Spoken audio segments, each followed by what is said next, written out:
In 1766, George Washington shattered Virginia's tobacco economy, gambling his entire 8,000-acre estate and the lives of more than 300 enslaved workers on a radical wheat revolution. Most remember him as a general or president, but his vision as a farmer was just as explosive. If everything depended on exporting tobacco to Britain for months, what could drive Washington to break this centuries-old system? The answer rewired American independence, but the hidden cost still reverberates today. Here is how Washington's fields became the true battleground for freedom, and how it all began with a single devastating choice. Tobacco reigned over Virginia's fields, but behind its green leaves lay a trap. For planters like George Washington, every harvest meant packing barrels of tobacco and sending them off on a long, uncertain voyage across the Atlantic. Ships bound for England could take anywhere from 27 days to nearly 5 months, depending on storms and luck. Once the tobacco finally reached London or Bristol, British merchants held all the cards. They set the prices, deducted advances and shipping fees, and left planters waiting for whatever was left, sometimes for months or even years. Washington watched as neighbors slipped deeper into debt, taking loans from those same merchants just to plant the next crop. The cycle was relentless. Borrow, plant, ship, wait, and repeat. Each year, the ledger grew heavier and the land grew weaker. The soil itself was paying a price. Tobacco's hunger for nutrients was legendary. After just 3 or 4 years of planting, fields that once promised fortune turned pale and thin. Washington recorded the decline in his own journals, noting how exhausted ground forced planters to clear new acreage or let old fields lie fallow. Forests fell, but the yields kept shrinking. On an estate the size of Mount Vernon, the loss added up quickly, with hundreds of acres stripped of fertility and no easy way to restore them. The economics made matters worse. Tobacco was not just a crop, it was currency. Debts to British factors, like Robert Carey and Company, were paid in leaf, not cash. Planters had little control over their own wealth. Every advance from a merchant came with strings attached, and a bad year could mean ruin. Washington saw how even the wealthiest landowners could become servants to distant creditors, their fortunes tied to a market they could never influence. The more he studied his ledgers, the clearer the problem became. The entire system of land, labor, and livelihood was chained to a single fragile crop. Each season brought new risks: late ships, price drops, crop failures, and deepening debt. The land itself was running out of time. Washington faced a stark reality: keep playing the tobacco game and watch Mount Vernon wither, or risk everything on a new path that broke free from the old cycle. The decision would demand more than just a change of seed. It would rewrite the rules of Virginia's plantation world. In 1766, George Washington made the kind of decision that set him apart from nearly every planter in Virginia. He turned his back on tobacco, the colony's lifeblood, and committed his entire estate to wheat. The move was more than a change of crop. It was a calculated break from a system that had kept planters at the mercy of British merchants and left the land stripped bare. Wheat offered something tobacco never could: the chance to sell locally, to keep profits on Virginia soil, and to build a future not chained to distant markets. The logic was clear in his ledgers and journals. Wheat could be sold to neighbors, to bakers in Alexandria, to the Continental Army, or even shipped to the Caribbean when prices were right. There was no waiting for ships to cross the Atlantic or for London agents to decide the value of a season's work. Instead, Washington could see the results almost immediately, and so could the people who worked his land. But the real revolution was in how he used the soil. Tobacco exhausted fields in just a few years, forcing endless cycles of clearing and abandonment. Wheat, on the other hand, fit into a new kind of rotation, one that restored nutrients and kept fields productive year after year. By the 1780s, Washington's 7-year crop rotation included not just wheat, but corn, legumes, and grasses like clover and buckwheat, all working together to rebuild the ground. This was not just about profit. It was about sustainability, about making sure Mount Vernon could feed itself and its workforce for generations. The scale of Washington's operation was staggering. Mount Vernon stretched across more than 8,000 acres, divided among 5 sprawling farms: Mansion House, River, Dogue Run, Muddy Hole, and Union. That is over 12 square miles under his control. But land alone did not drive this machine. More than 300 enslaved people lived and labored across these farms, organized into work gangs that sowed, weeded, harvested, and hauled the grain that fueled Washington's ambitions. Every innovation, every new crop or tool depended on their relentless work. Washington kept detailed records of everything: acres planted, bushels threshed, hours worked. His estate map was more than a picture of property lines. It was a blueprint for control, efficiency, and profit. Yet every neat row and every new field represented months of labor by men, women, and children who had no choice but to follow the rhythms he set. Their hands turned the soil, cut the wheat, and carted it to the mill. Their lives were measured in quotas and seasons, their families scattered across the 5 farms as Washington's plans demanded. By remaking Mount Vernon into a grain empire, Washington claimed a kind of independence that eluded most of his peers. He broke free from the old world's debts, but the cost was carried by those forced to build his new one.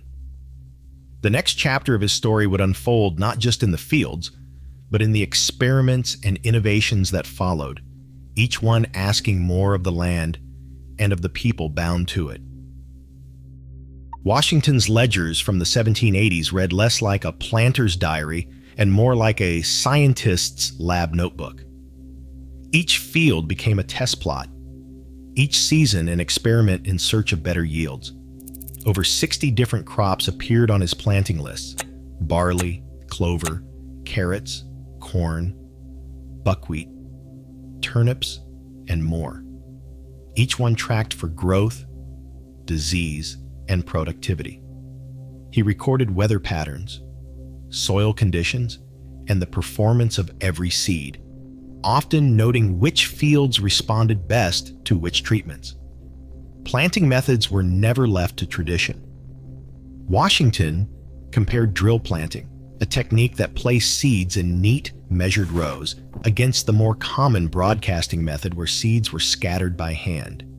He measured the difference in germination, stand density, and harvest returns, looking for patterns in the data. Drill planting, he found, produced more uniform crops and made weeding easier, a small change with big consequences for labor and yield. Soil health became a second obsession. Washington experimented with countless fertilizer recipes, collecting animal manure from stables and livestock yards, dredging up marl, a lime-rich mudstone, from estate pits, and even hauling mud from the bottom of the Potomac River. Some fields were sown with green cover crops like buckwheat or clover, then plowed under to enrich the earth. He logged each trial, noting which combinations restored tired ground and which failed to move the needle. Nothing escaped measurement. Washington adjusted row distances, tested companion planting, and tracked seeding rates by the bushel. He corresponded with farmers in America and abroad, sharing results and seeking new ideas. For him, agriculture was not guesswork. It was a discipline of observation, trial, and record. Each improvement, no matter how small, was captured in his hand, shaping Mount Vernon's fields into a living experiment. The search for efficiency and productivity would soon drive him beyond field trials, toward tools and machines that could multiply the results of his careful work. Washington's pursuit of better yields did not stop at the edge of the field.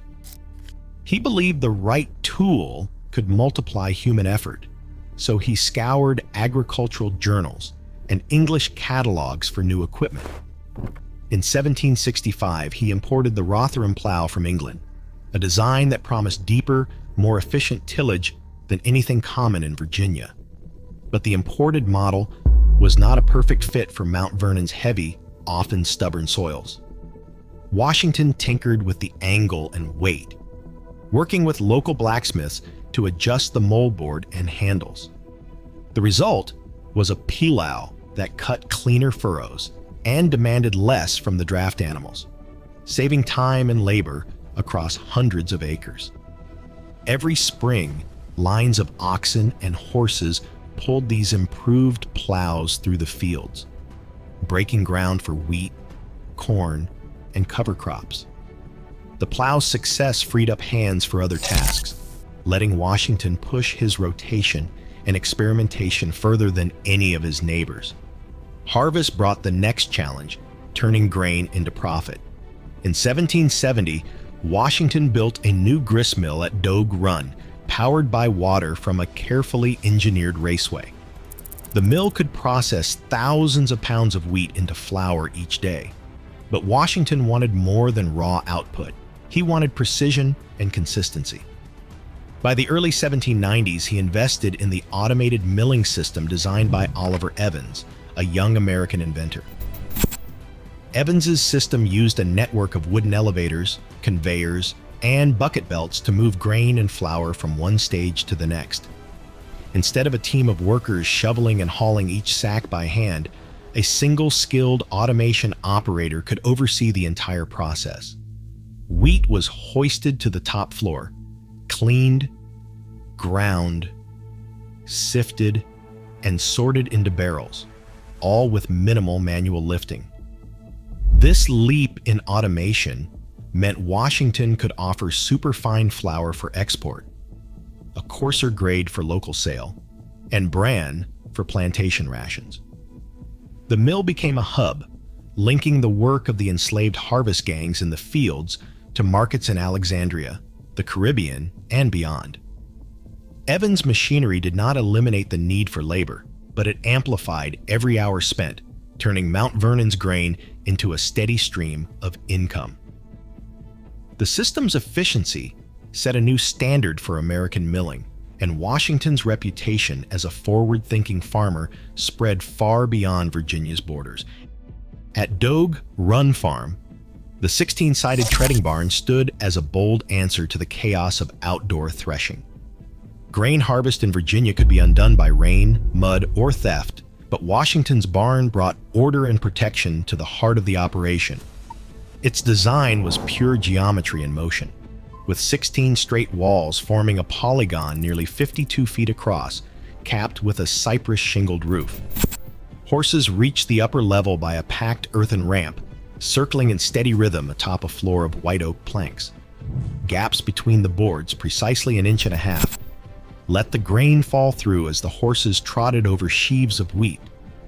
Each session, a team could process about an acre's worth, with 90% of the kernels dropping to the granary below. The straw stayed up top, ready to be cleared for the next load. Below, the lower level was a hive of activity. Enslaved workers, organized into tightly choreographed gangs, swept and shoveled the falling grain into piles, then funneled it into storage bins. Every movement was calculated to keep the process flowing. Some men raked straw from above, others scooped grain, while a third group manned the hand-cranked fan. This wooden device spun with a steady rhythm, blowing away chaff and dust to leave the wheat clean and ready for milling. The barn's thick brick foundation kept out moisture and rodents, preserving the harvest through the humid Virginia summer. This system depended on strict discipline in every role. Locks on barred doors and windows guarded against pilferage.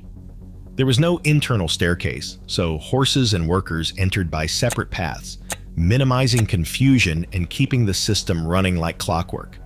The barn's octagonal inner frame, built from yellow pine, bore the weight of the roof and the pounding hooves above. Every detail, from the angle of the ramp to the width of the floor gaps, was tuned for efficiency and loss prevention. The result was a weatherproof, theft-resistant engine that kept Mount Vernon's grain moving steadily from field to mill. By the time the wheat reached the grist mill, it had already passed through a system as disciplined and deliberate as any army drill. This was the final link, turning the chaos of harvest into a reliable supply for bread, beer, and whiskey. Beer was more than a comfort at Mount Vernon. It was a daily necessity. In Colonial Virginia, water often carried disease, but beer's low alcohol content made it safe for everyone, young and old. Washington's own approach to brewing began early. In 1757, while serving as a young officer, he copied a recipe for small beer into his military notebook. That recipe survives today in the New York Public Library. This was not a gentleman's hobby. During the Revolution, Washington made sure every Continental soldier received a daily ration, 1 quart of beer per man. He understood its value for morale and health, as well as hydration. His brewing education deepened in Philadelphia, where he worked closely with George Emlyn, a respected local brewer. Together they refined techniques and recipes, laying the groundwork for the operation he would later build at Mount Vernon. After the war, Washington's own brewery became a symbol of self-sufficiency. He favored a molasses-based porter, a rich dark ale that set his beer apart from the lighter English styles. The results earned a reputation across Virginia. Beer was woven into the daily rhythm of the estate. Washington was known to enjoy a couple of pints with his breakfast, a habit as ordinary as it was revealing.